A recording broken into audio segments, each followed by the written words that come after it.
Alright guys, let me just check if we're live or not. Give me a moment as I confirm if we're live.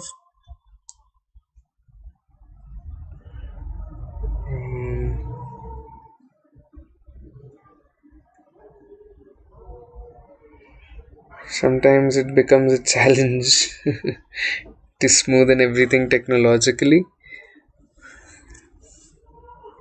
Been doing this for a while and still sometimes it becomes a struggle. Yeah, we are live. Alright, so continuing what we did yesterday, today as well, I'm going to conduct a marathon practice session wherein we'll try to solve a curated set of questions within the next hour and a half.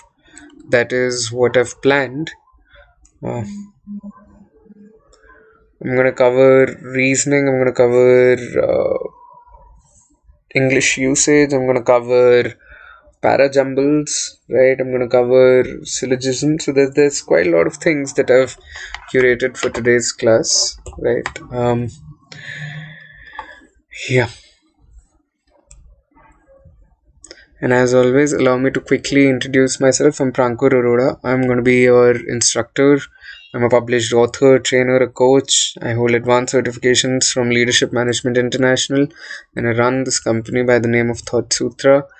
This class is being conducted on the Unacademy CAT4MBA YouTube channel. At the same time, we conduct various classes on the Unacademy platform where there are quite a lot of features that add to the Unacademy advantage, right? Looks like just woken. Really, it's on my face, Alicia? Is it? Oh, it's been a tiring couple of days. I've been traveling since yesterday, so I did not even sleep last night. It's been a roller coaster of a couple of days.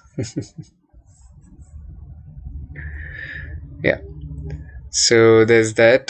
These are the various subscription models. You can clearly see as the time period goes up, the cost of the subscription per month goes down. If you use my name Prankur, you will get an extra 10% off on any of the subscriptions that you go for. So that, let's start with the first question. So, right, and Alicia, read the question before you read the passage, right? Whenever we're solving reasoning questions, read the question before you go to the passage.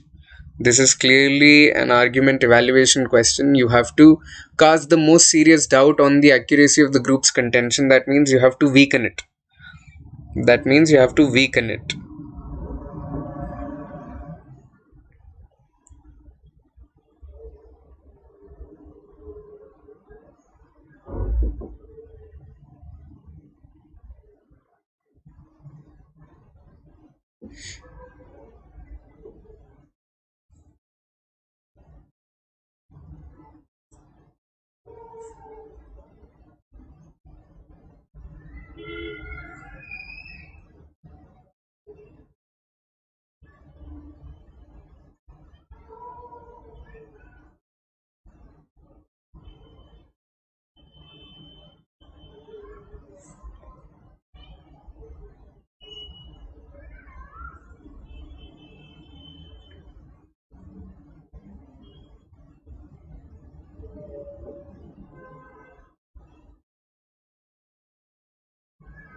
Alright, so try to figure out the situation in the passage, right? Hi. So the situation in this passage is we're talking about how there's a conservative group, or rather a conservation group, right? And this conservation group claims that bats are feared and persecuted only because they're shy and nocturnal animals, right? So their reasoning is that they are nocturnal, they're active only at night, that means they're nocturnal, and the fact that they're shy animals. So based on these, they're concluding that bats are persecuted, right? So can this be the only reason, right? What casts doubt on the proposed explanation for the fear and the persecution of bats is something that we have to figure out so that we can cast the most serious doubt on it, so that we can weaken it, right? So if people fear bats only because these animals are shy and because they're active at night, then other species that kind of share the same attributes, they should be equally feared, right? They should be equally feared. That is like the logic, right? So if bats are feared because of these two reasons, then other species that are nocturnal, that are shy, they should be feared as well, right? Yet, hi Asim. D is the correct answer. Well done. Yet raccoons, they are and owls. Good job, Alicia. Raccoons and owls, they are similarly shy and nocturnal, right? So ideally, they should kind of elicit the same reaction from people as well, right? So in that context, D makes the maximum amount of sense because it suggests that one or more factors other than bats' shyness and nocturnal habits, they are needed to explain human reaction to bats, because false beliefs about bats would be one such factor as well, right? I mean, there could be 100 other factors, but the idea being that if there are other species that don't elicit the same kind of response while being shy and nocturnal, tells us that there could be other factors that cause those reactions when it comes to bats. Yeah, let's move on to the next question. Choose the sentence where the, instead of underlined, look at the highlighted words, right? The words in red. In which of these following sentences is the highlighted word used correctly?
Alright, so the idea here is that the word pedestrian, right? We're talking about the word pedestrian. Now, when we think of the word pedestrian, it is something that can be used either as a noun or as an adjective, right? When you are using it as a noun, you're talking about people who walk who walk on the street rather than traveling in a vehicle, right? So pedestrian, when you talk about pedestrian as a noun, right? So either it can be a noun, right? As I said, when it is a noun, it is basically people who walk, right? Who walk rather than travel, rather than use a vehicle,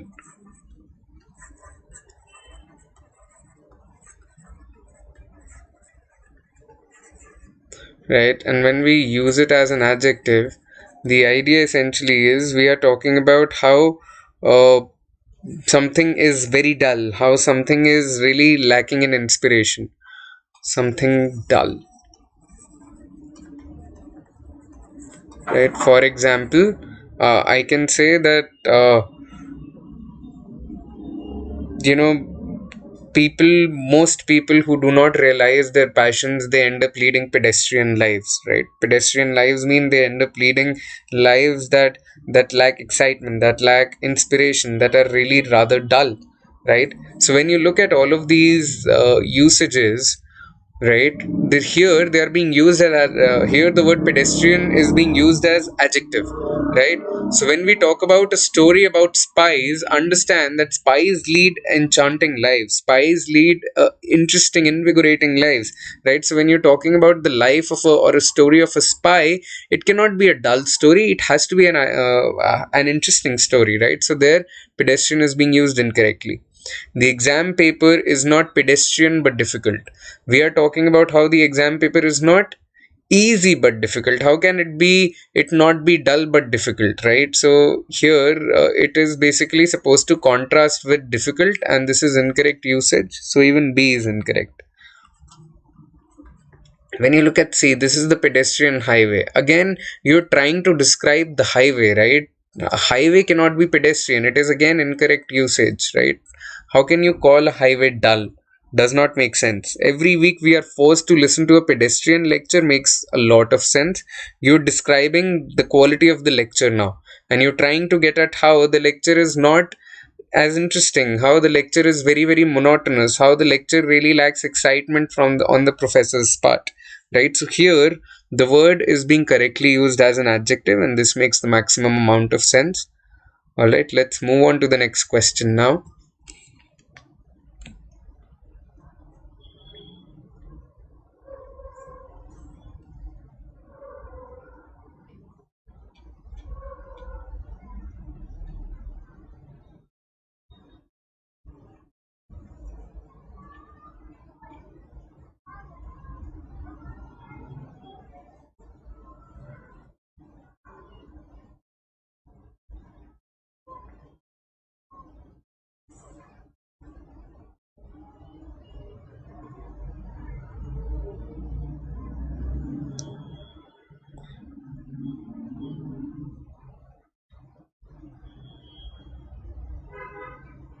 This is an argument construction question. Which of the following conclusions, right? When you again read the question before you read the passage, which of the following conclusions about country Z's adversely affected export dependent industries is best supported by the passage?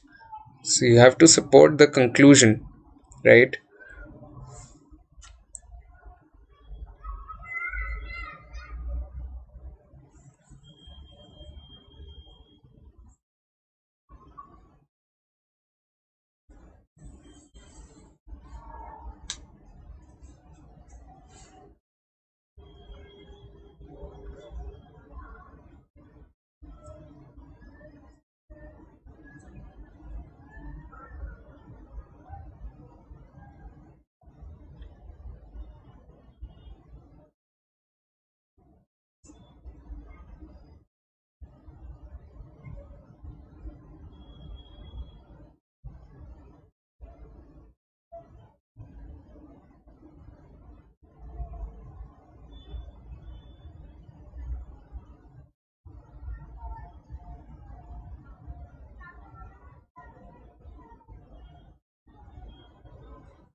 Again, try to figure out what the situation is here, right? Try to understand what the situation is.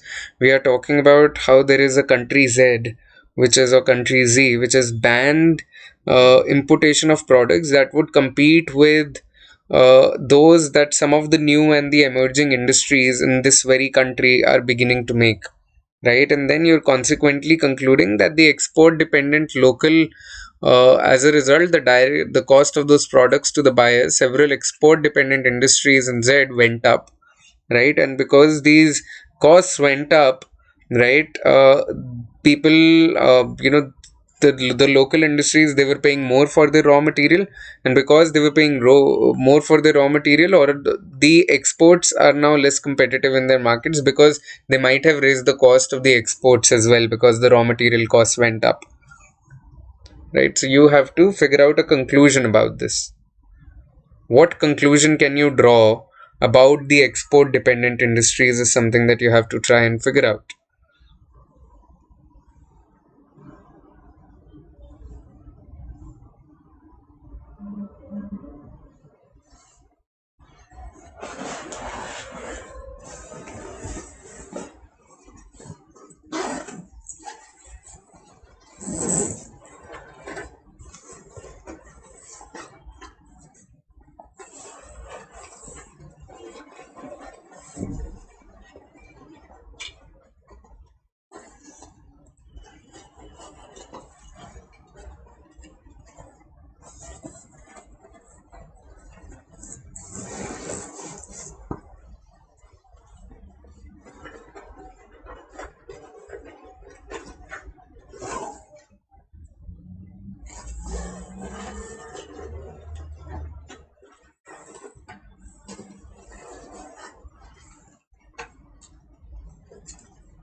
Okay, I hope you've zeroed in on your answers now.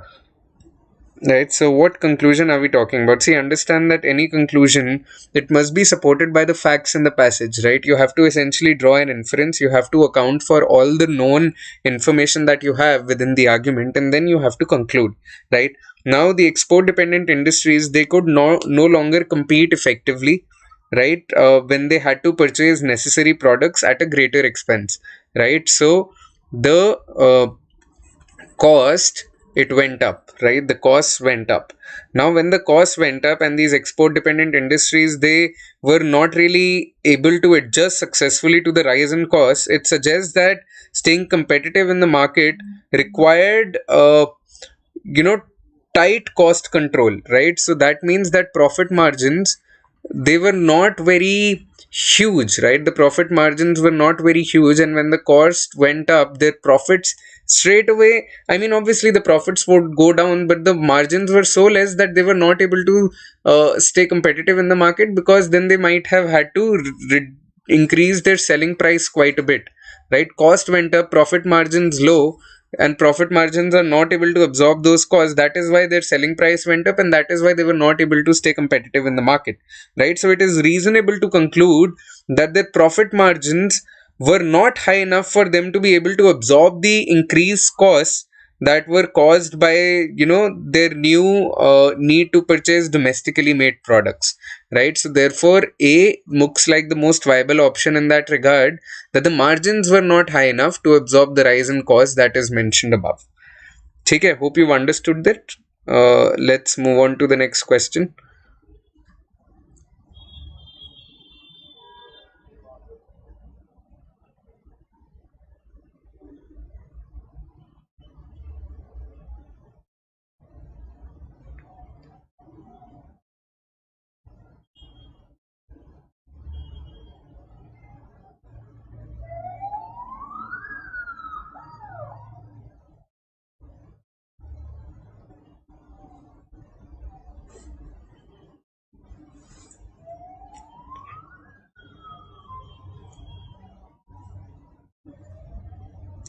So again, you have to evaluate the argument, you have to support the hypothesis of the archaeologists.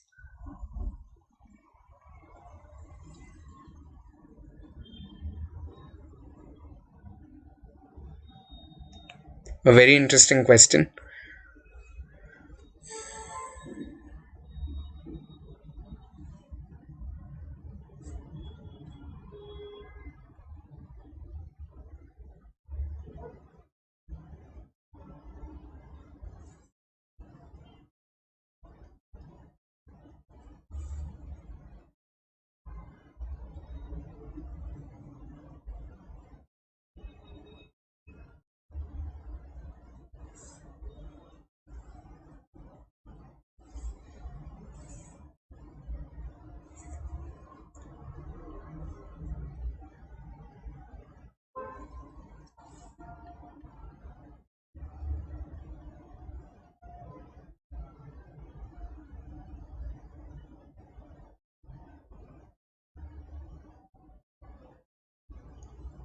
See, try to figure out what the situation is here in the passage, right? What is it that they are talking about? So, the situation, when you look at the passage, excavation of the ancient city of Coiron on the island of Cyprus revealed a pattern of debris and collapsed buildings typical of towns devastated by earthquakes. Archaeologists have hypothesized that the destruction was due to a major earthquake, which is known to have occurred near the island in AD 365. Right, so the excavation of Coiron reveals a pattern of destruction which was typical in towns that were destroyed by earthquakes. Now, knowing that for a fact, they are building up the premise and concluding that archaeologists, they are suggesting how Coiron was destroyed when an earthquake hit nearby in AD 365. Okay, now when you have to support the archaeologist's hypothesis, now understand that an earthquake, it struck near Cyprus in AD 365. The time period has been mentioned there, right? Now, this fact is not disputed at all, right? The fact is not disputed at all because there is data, there is evidence that they're making use of.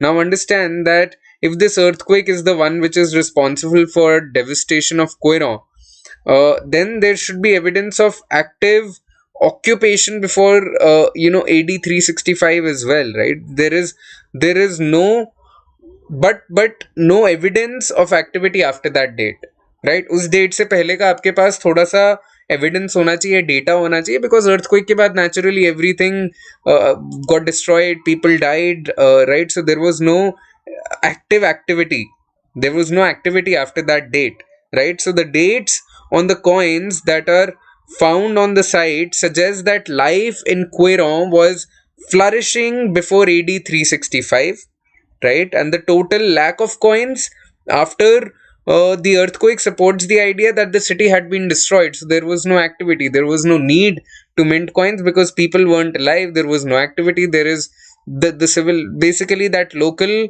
civilization, it kind of came to an end, right? So their option B makes the maximum amount of sense, that no coins minted after were found in after AD 365 were found in Quiron, but coins minted before that year, they were found in abundance, right? So the statement properly identifies the evidence that supports the archaeologist's hypothesis, because obviously earthquake से पहले का आपके पास evidence है, but earthquake के बाद का there is no evidence of a thriving city, of a buzzing city, of an active city, right? Hope that made sense. Let's move on to the next question. If leaf is to leaves and knife is to knives, then belief is to what?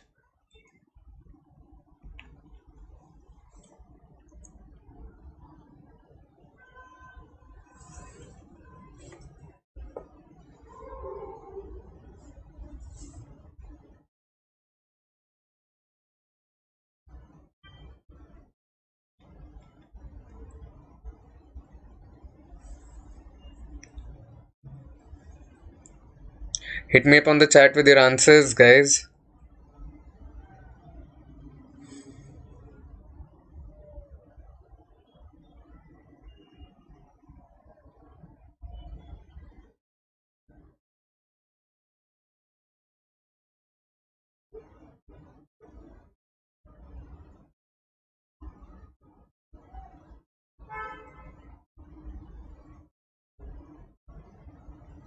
So obviously we are looking at plural forms, right?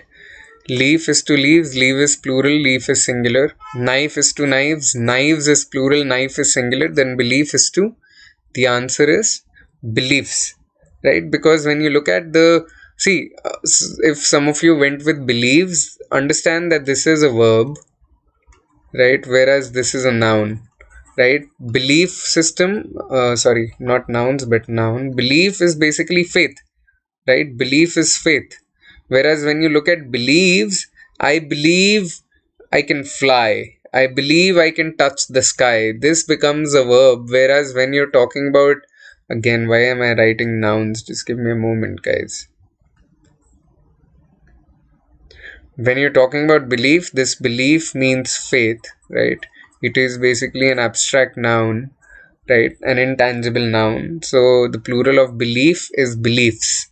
Their beliefs led to their downfall. Their conservative beliefs led to their downfall, whereas believe is a verb.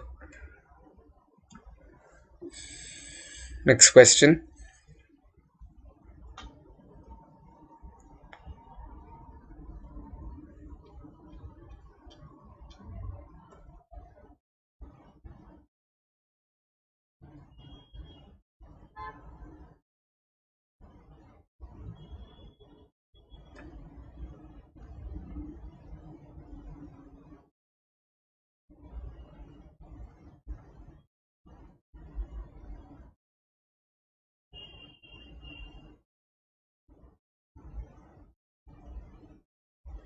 Okay, this is an argument construction question, right? They're asking you which of the following, if true, does most to explain the contrast described above. So there is a contrast that the argument carries.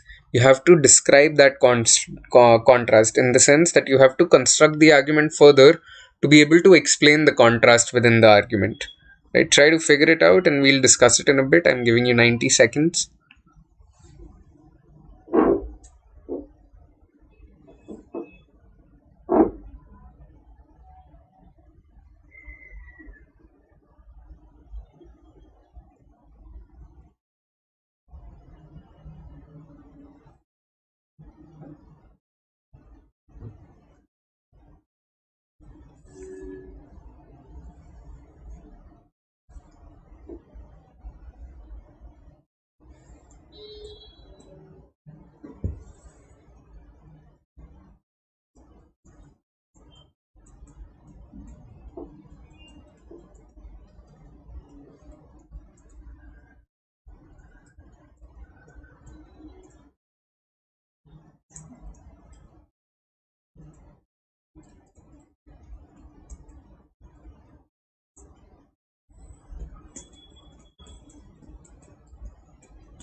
Okay, so what is the situation that is being described in the passage? Let's try and understand what the situation is, right? So that we can figure out the reasoning. Now, situation is that when we are talking about Australia, we're talking about the rivers in Australia, some of the rivers in Australia, that when they flow slowly due to little rain, right? Sometimes they flow very slowly due to little rain, and when that happens, algae population in those rivers increase, right? The amount of algae per unit increases, right, when there has been little rain. So during little rain, algae population goes up, right? That is premise number one. Premise number two is that after periods of extreme drought, algae levels are low even in water that is moving at speeds that would normally show population increase, right? By contrast, they are saying, however, following a period of extreme drought, algae levels are low even in slow moving river water, right? So how can you explain this contrast, right? What would explain this contrast? What would explain uh, the contrast between the levels of algae in slow moving water resulting from little rain and slow moving water after a drought, right? So, see, there must be some difference between what happens during periods in which there is simply less rainfall than normal and periods in which there has been extreme drought, periods in which there is no rainfall but extreme drought, right? A difference that affects the algae population, right? And that difference is being talked about in D, that Australian rivers, they dry up completely for short intervals in periods of extreme drought, right? So, this statement, it properly identifies something that helps explain the contrast, right? Because according to the information given, the habitat of the algae under discussion is river water, right? So you need river water so that algae grow, right? And when there is little rainfall, algae population is really, really high. So if there is no river water, right? If the habitat of the river water, if the habitat of the algae, which is river water, if the river water has dried up, if there is no habitat, then how will algae survive? They will not survive, right? Then after the drought, algae population levels would likely take a while to rise again because the river water has dried up, their habitat has dried up. So they want some water to come back, right? And only then can they thrive, only then can their population go up, right? So D makes the maximum amount of sense in that regard. Hope that made sense to you guys as well. Let's move on to the next question, which is an error identification question.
Okay, how do we figure out what the error is here? We have recently began the process of recruiting insurance agents for our northeastern branches, right? So we are talking about an action that started in the past. Action started in the past, right? But it is continuing to the present, right? We're talking about an action that started in the past but is continuing into the present, right? So it is still going on, right? The recruitment process is still going on, right? So that means that we are looking at present perfect tense continuing into the present, right? So what are we looking at? We are obviously looking at present perfect, right? And when we talk about present perfect tense, the idea essentially is that the form for it is have plus third form of the verb, isn't it? Have plus third form of the verb. Begin is the first form. Then we have began, which is the simple past form, but we are looking at past participle here, and it should be begun. So we have recently begun the process of recruiting insurance agents for our northeastern branches. Next question. Again, you have an argument construction question. You have to logically complete the argument that is given here.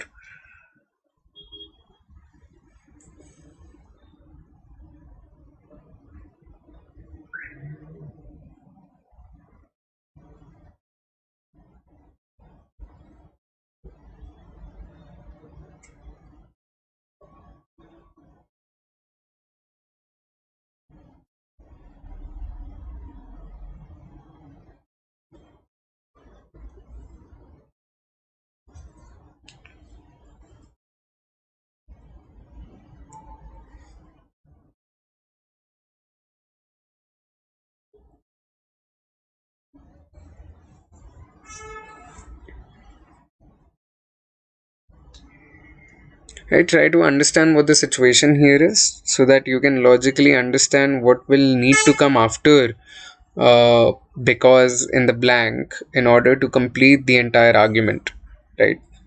Try to figure out the situation so you can reason it out.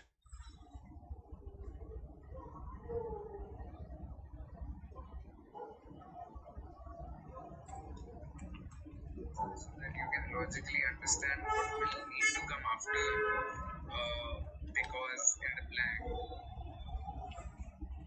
right? Because if we are trying to figure out what the situation is, the idea is it is given to us right here that people in isolated rainforest communities, they we are talking about these people who eat little salt, right? So they have low salt diets, right? They have low salt plant based diets mostly, right? And they don't really have high blood pressure, right? Few of them, they are saying few of them suffer from high blood pressure, and it does not tend to increase with age as is common in industrialized countries.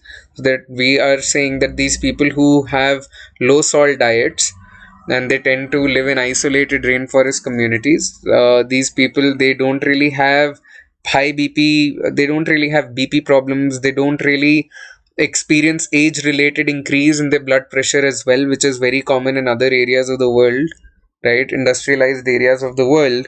And then they are saying that when we're talking about these people, the if they move to industrialized areas, if they move to cities, they adopt high salt diets, right? When they adopt high salt diets, and when they adopt high salt diets, they often develop blood pressure problems, right? Nevertheless, and finally they conclude, after the premise they conclude that though suggestive, these facts don't establish salt as a culprit, right? That means that they are saying nevertheless, one cannot conclude that salt causes high blood pressure. There's got to be something else, and that is the reasoning that you have to figure out, right? What would ideally complete the argument, right? So it may, what they're trying to get at is that, it may seem reasonable to say that salt causes blood pressure when it is observed that people earlier, when they were living in rainforest, they were not really on it, they were not consuming as much salt, and when they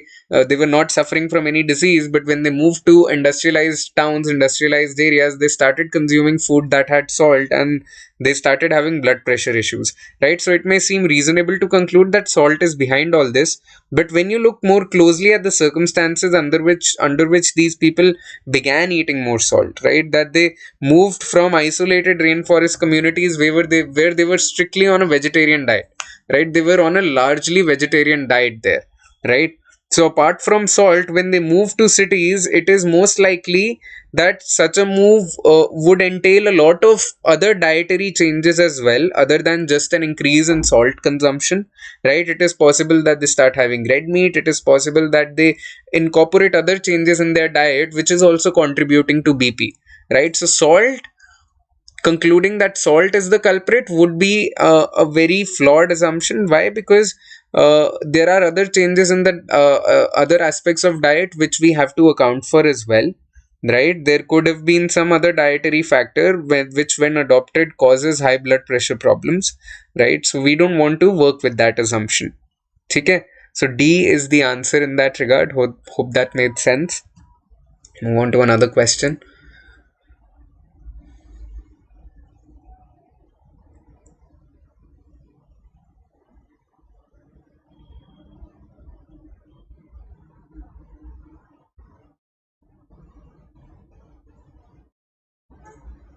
So this is again an argument construction question, which if the statements above are true, which of the following must be true as well? So this is again an argument construction question. Try to figure out the situation. I'm giving you 90 seconds and then we'll discuss it.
Okay, I hope you figured out the situation now. Let's try and understand what they're saying in the argument, right? Let's try and understand what they're saying in the passage. The situation is that consumer legal costs, they will be reduced, is what they are saying, if the state removes even one restriction on lawyers advertisements, because fewer the restrictions, the greater the number of lawyers who advertise. That is what they're saying, right? That therefore if the state removes any current restrictions, such as the one against advertisements that do not specify fee arrangements, overall legal costs will be lower than if the state retains its current restrictions.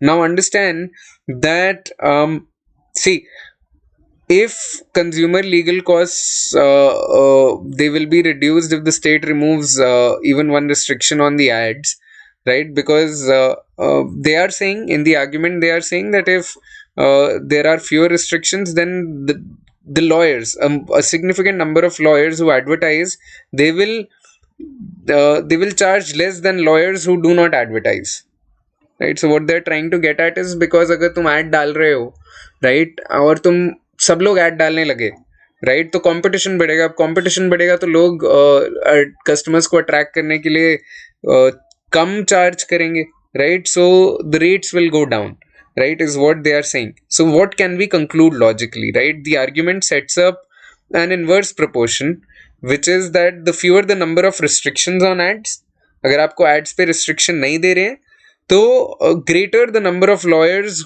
who will advertise, right? Now if this is true of all restrictions and all lawyers, right, therefore removing any one restriction necessarily increases the number of lawyers who advertise, right? So there, when you look at option C, if the restriction against advertisements that do not specify fee arrangements is removed, more lawyers will advertise their services, right? Now, because see, understand that it properly identifies a conclusion that logically follows, because when you reduce any restriction, it will increase the number of lawyers who advertise. The greater the number of lawyers who are advertising, the lower the cost, the lower the legal cost, and overall everybody will try to be competitive in the market, right? So the rates will go down, is what they're trying to get at. So C is a very logical conclusion based on what the premise says in our argument.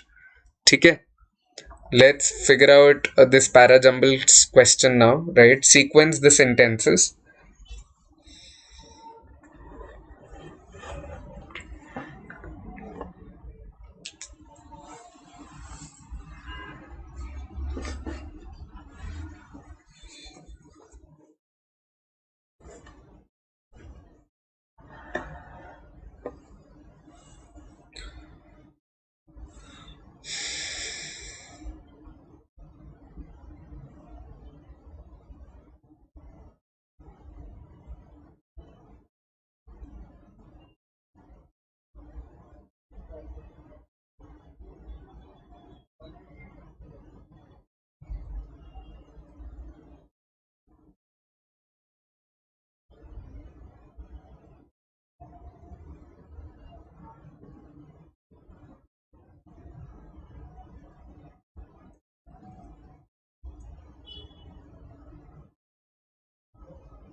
Now it's pretty easy because they're playing on a very important rule when it comes to solving Parajumble's question. Right, I'll give you another 60 seconds and then we'll discuss it.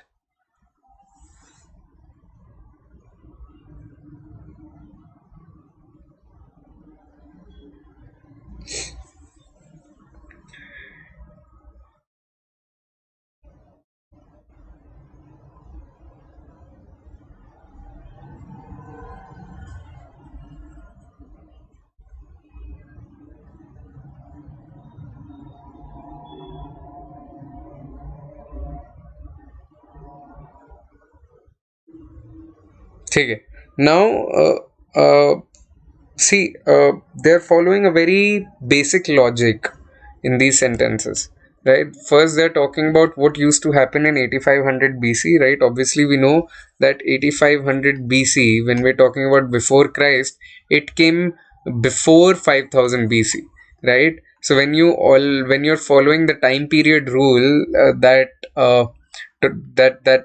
we have to take care of when it comes to Parajumbles questions, that is, pehle you have past, then you have the present, and then you have the future, right? Similarly, if past comes first, then comes present, and then comes future, right? Following the same logic, 8500 BC came first and 5000 BC came next. So our paragraph should have this in the first place, then you develop on it and you move towards 5000 BC, right? So D will be D, and what I'm trying to get at is that D will come before C in this paragraph, right? Following the time period logic. The only option giving me that is option number 1. All the other three options are giving me something else, right? I know for a fact that 8500 BC came before 5000 BC. So I'll open with D, that the cultivation of plants such as wheat and barley and the domestication of animals such as sheep, goats, and cattle, it began in the Near East in about 8500 BC. After this, I'll move to sentence A, that as people turned to farming, they began to live in fixed settlements, which became small towns. Then, in about 5000 BC, then comes C. In about 5000 BC, farmers moved down into the fertile river valleys of Mesopotamia, built dikes and ditches to irrigate the arid land, and then we are saying their labors bore fruit. What labors are we talking about? The building of dikes and the ditches to irrigate the land. Right? These labors are what we're talking about here. They bore fruit, surplus food freed some of the population from farming. Therefore, DACB is the most viable arrangement of these sentences. Right? Hope you've understood the reasoning, the logic behind this. Yeah, let's move on to the next question.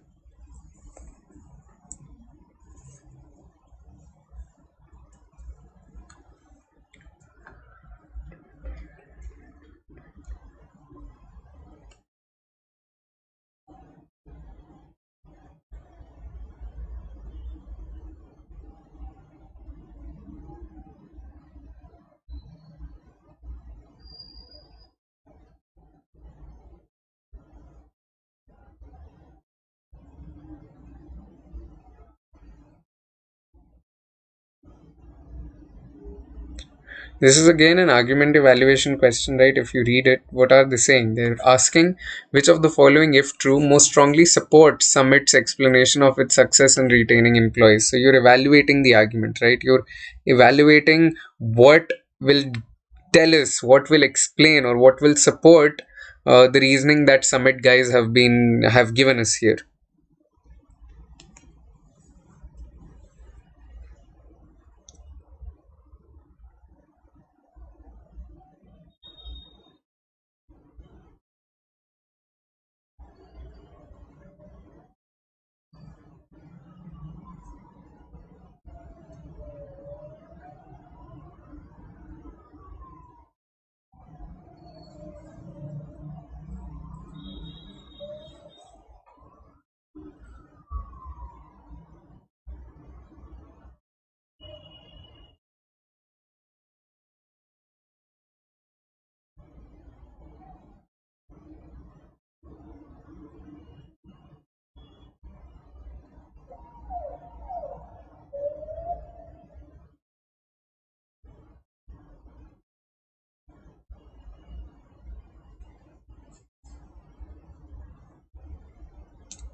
Okay, I hope you've understood the situation in the paragraph, the situation in the passage. So let's quickly discuss this so that we're able to figure out the reasoning behind it, right? So the situation is that there is a computer company which is called Summit, right? And they are saying that we are successful in retaining our employees because we have a very informal work environment, we have a very non-hierarchical work environment, and that is behind our success in retaining our employees. You have to support this. Now, which of these 5 points will support the company's explanation? Now understand that the company is saying that employees, they stay at the company. They are saying that these employees, they stay at the company for one reason only, which is that it's work environment, right? They are attributing their success to a non-hierarchical and informal work environment, right? तो और कोई reason नहीं है retention के पीछे.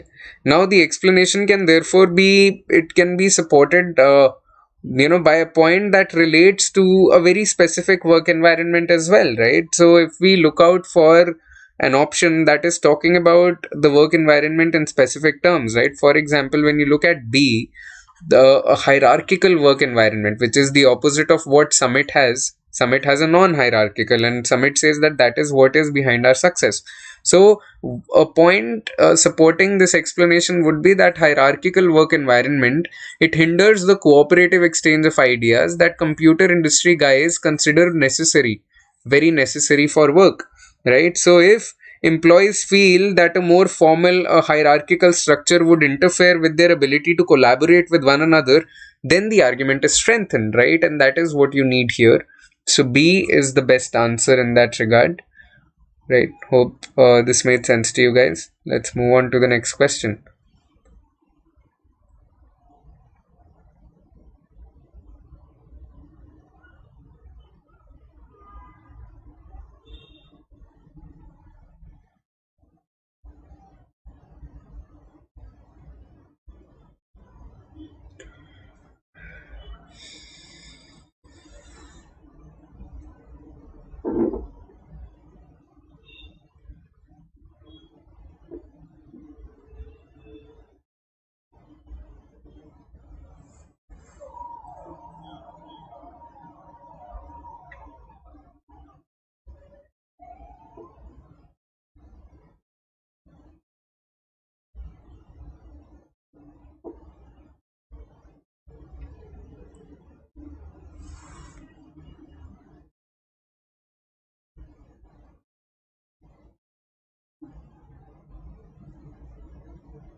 Alright, so we have to basically pick out the most suitable tense when it comes to the verb here. It was the mother's concern, not the father's beatings, that dashed the kid to reform his ways. Right, so obviously the verb is motivated, right?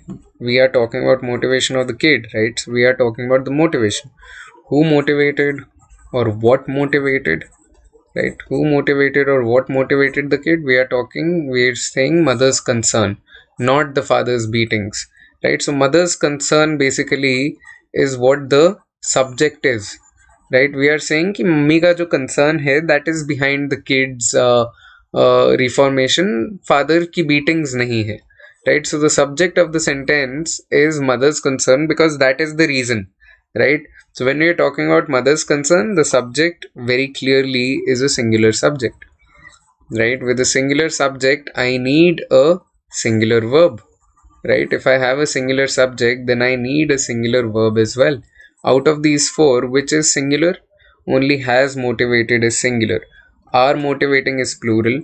Have been motivating is plural. Were motivating is plural. Only has motivated makes sense here.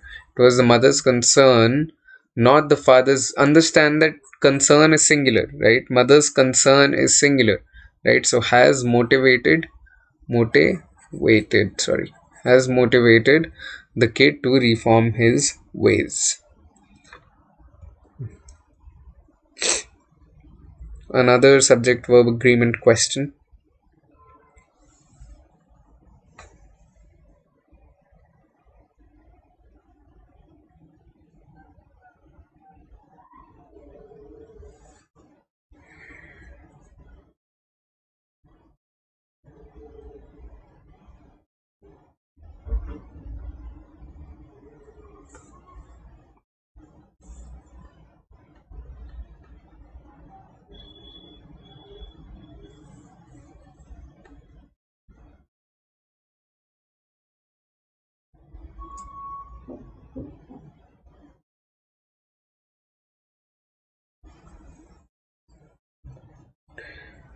After years of research, a team of doctors and medical researchers dash something elders have been telling us for decades. Uh, we should walk for half an hour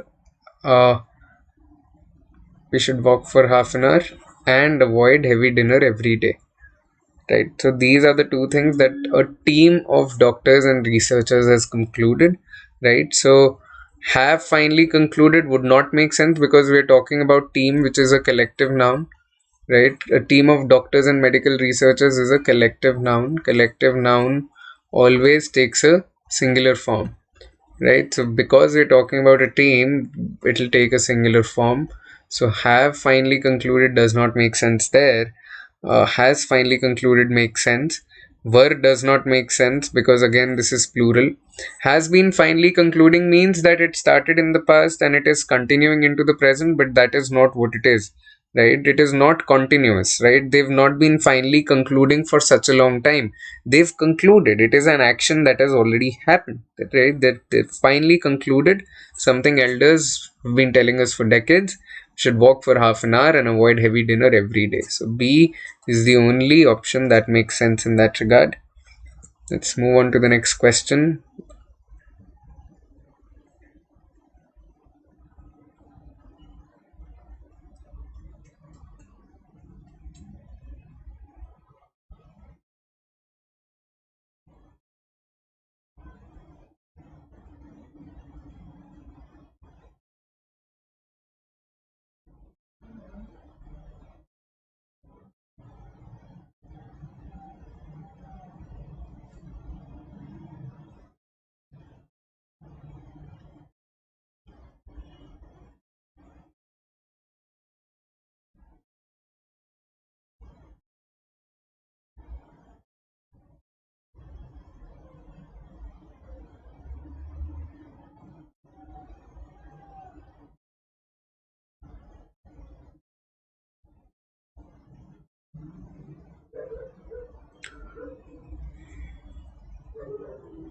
Alright, this is an argument evaluation question, right? You have to strengthen the argument. Which of the following, if true, most strengthens the argument above?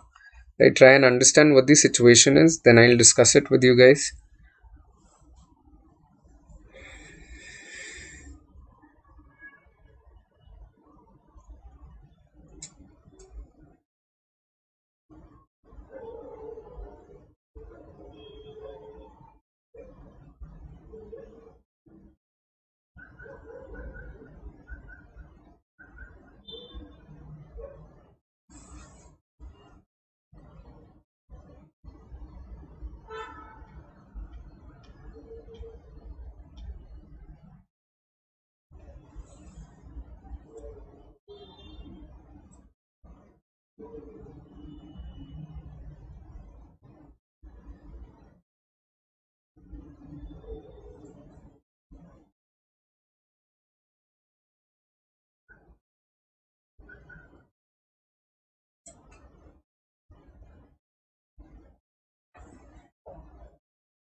All right. So understand that the argument here, the situation here is that we have one kind of partially biodegradable plastic beverage, right? And beverage ka container jo hai, right? The container produces as much plastic refuse per container as a non-biodegradable container. So they are saying a partially biodegradable container, right? It basically produces as much plastic refuse per container as a non-biodegradable container, right? So no less plastic refuse per container is produced when such containers are discarded than when comparable non-biodegradable containers are discarded. ठीक है. तो now this is what the situation is, and you have to strengthen the argument, right? Out of the five options, you have to basically pick the one that supports the argument, right? Now the information that strengthens the argument will help rule out a possible objection to the argument, right? Because you want to strengthen it, right? So you would rather pick an option that basically takes care of the objections that could come to your mind, right? Now in this case, one possible objection would be that partially biodegradable containers, they might contain less plastic, given that the container is made up in part of degradable bonding agents, right? They had mentioned how they're bound together by degradable bonding agents, right. तो मतलब ideally उनमें plastic कम होना चाहिए, क्योंकि थोड़ा सा तो degradable bonding agent भी लेगा आपका स्पेस. ठीक है. Now discovering that the partially biodegradable containers actually use more plastic than non-biodegradable ones in order to compensate for the weakness of the biodegradable agent would rather strengthen the argument. So when you look at option B, that the partially biodegradable plastic containers, they are made with more plastic than comparable non-biodegradable ones in order to compensate for the weakening effect of the bonding agents, it properly identifies a point that kind of strengthens the argument by saying that the container actually produces more plastic refuse than even the non-biodegradable ones, right? So with this, we I think are done with reasoning type questions. Now let's look at syllogism questions. Lying is to perjury. Now when you lie in the court of law, that is when you call it perjury, right? So these are very simple questions, guys. When you lie in a court of law, that is when you commit perjury. Similarly, when you make a statement in the court of law, it is called a testimony. Yeah.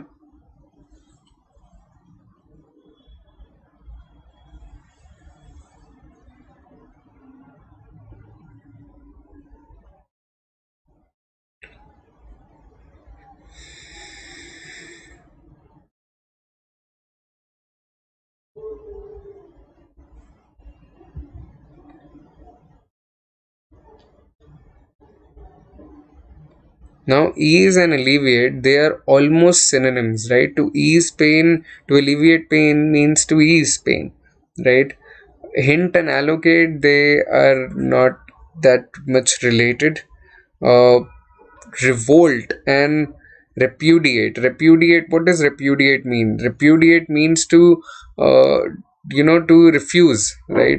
Revolt and repudiate, again, they're not as related as ease and alleviate are. These are like directly matching in terms of their meaning, right? Collapse and rise, they are opposites, whereas when you look at question and interrogate, these are also the same things, right? Question and interrogate are the same things. To interrogate somebody means to question somebody, right? So there, option 4 is the most viable answer.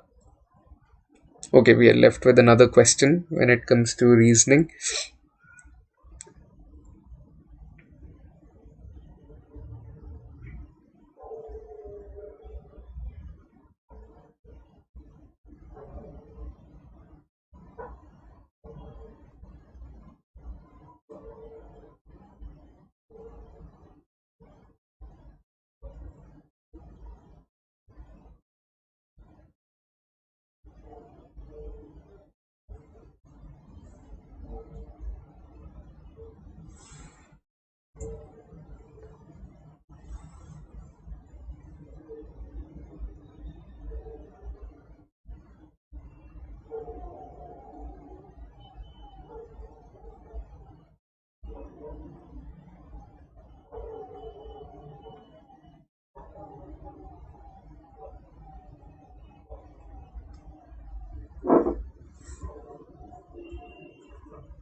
Right. So this is again an argument construction question. You have to complete the argument.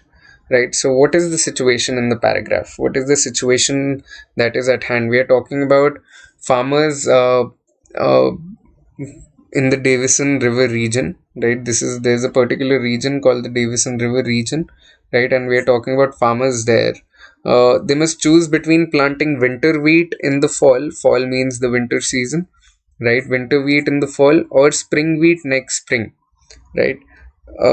The crops, they tend to be equally profitable is what they are saying. Now this year's winter wheat crop yield is likely to be lower than the average, right? So they are adding the premise by saying that this year's it would be lower than the average, right? Now for this reason, plus one that the argument is kind of omitting, they want us to kind of fill that in here. uh, Spring wheat will be more profitable than the winter wheat, right? So because of this very reason, the spring wheat yield, it should not be lower than the average. And uh, they are saying ki uh, winter wheat will be lower than average, spring wheat will not be lower than average. So for this reason and another reason, we have to basically account for, we are concluding that spring wheat will be more profitable than winter wheat. ठीक है. अब what point would logically complete the argument? You want to basically figure out another reason for this explanation, right? You want to figure out uh, an option that would ensure that spring wheat's profitability over winter wheat will be more, right? Since they're already telling us that yield per acre, irrigation per acre yields for winter wheat, yield per acre uh, of winter wheat is likely to be lower than usual. It is something that is stated in the argument, right? When that is the case, there will most likely be less winter wheat to sell, right? क्योंकि उतना उगा नहीं रहे हो आप, उतना harvest नहीं हो रहे, तो आप उतना बेचोगे कैसे? Good job, Asim. You figured it out.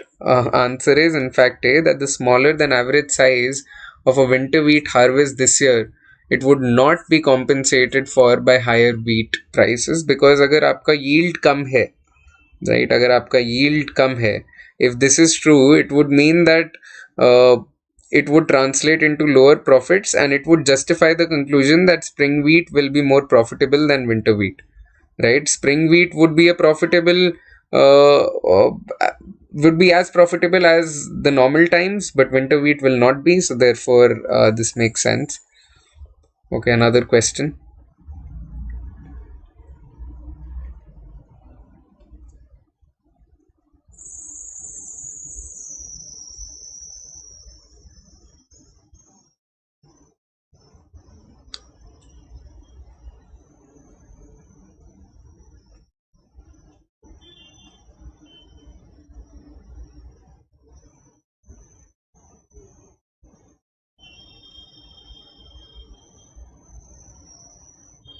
This is again an argument construction question, right? Any of the following statements, if true about last year, it helps to explain the rise in profit, except. So out of 5, 4 will explain the rise in profits, 1 will not.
How about this one, man? What do you make of this one? So the situation in this one is pretty straightforward, right? We are talking about how demand for sugarcane has not increased and prices have been stable. Sugarcane growers, they have experienced a 10% increase in profits, right? So the demand has not increased, prices are also stable. Then how have the profits increased, right? That is something that you have to explain, uh, in the sense that four of these five options are explaining or rather giving a reason for rise in profits. One of the options is not. Yeah, that is, and you have to figure out that one option. Now, which piece of information does not help the case is something that we have to figure out. Now, all the answer choices, they will show a reason, right? When you look at C says the price of oil, the major energy source used by sugarcane growers in harvesting the crops, dropped by over 20%. See, if they are saving money on oil, it would lower their cost, and if it is lowering their cost, would it not increase their profit? See, let's go option by option, right? E says rainfall in sugarcane growing regions was higher than it had been during the previous year, allowing the growers to save money on expensive artificial irrigation. Now they are saving money here, right? When you are saving money, that means you're lowering down your costs, right? You're saving money, your cost is going down, and if your cost is going down, your profits are going up. So it explains the reason, right? It explains the rise in profit, right? तो ये अपना answer नहीं है. D says small sugarcane growers together formed an association and began to buy supplies at low group rates. Again, if they are buying supplies at lower rates, that means cost is going down. Cost is going down, your profits increase. Similarly, C में price of oil went down. If the price of oil is going down, they are saving money, right? They are saving money because of lower cost. That means again it is contributing to profits. B says they save money on wages. If they're saving money on wages, that means again cost is going down and they're saving money. But when you look at A says many countries that are large consumers, they increase their production of sugarcane based ethanol, yet their overall consumption of sugarcane decreased. Now understand that this statement is identifying a factor that does not really explain a rise in profits. Why? Because they are saying that the consumption went down among certain countries without indicating a corresponding increase in consumption at other places. Understand that your profits increase in two ways. One way of increasing profit is कि आप अपनी cost कम कर दो. Second way of increasing profit is आप अपनी consumption बढ़ा रहे हो, तो आप demand बढ़ा रहे हो, तो आपका revenue बढ़ रहा है, इसलिए profits बढ़ रहे हैं, right? तो यहाँ पे बोल रहे हैं कि consumption went down. अगर consumption मेरी गिर रही है, overall consumption is decreasing, right? And they are not really telling me that there are other areas where consumption is correspondingly increasing, then I know for a fact that my profits are going down. So out of the 5 options, in these 4 options my profits went up. Only in this option are my profits going down. So the answer is A in that regard. Okay, so with this we come to the end of today's class. Thank you for tuning in, Asim. We have the Unacademy Combat live at 12 p.m. tomorrow, right? Tomorrow at 12 p.m. I would urge you to participate in it. You can unlock it using my name. It's going to be a really cool gamified scholarship exam. Plus we are running these batches, these coming days. On the 22nd and on the 23rd we are launching these batches. If you're interested, you can look up these educators and you can take special classes from them, see whether you'd like to enroll in their batches or not. Special classes are free, right? So you can learn from them for free, and if the chemistry gels well, then you can basically figure out whether you'd want to avail a subscription to enroll in their batches or not. So when will be the next class? Next class will be, we'll resume the same time, 10 o'clock in the morning from Monday to Friday, 10 o'clock in the morning.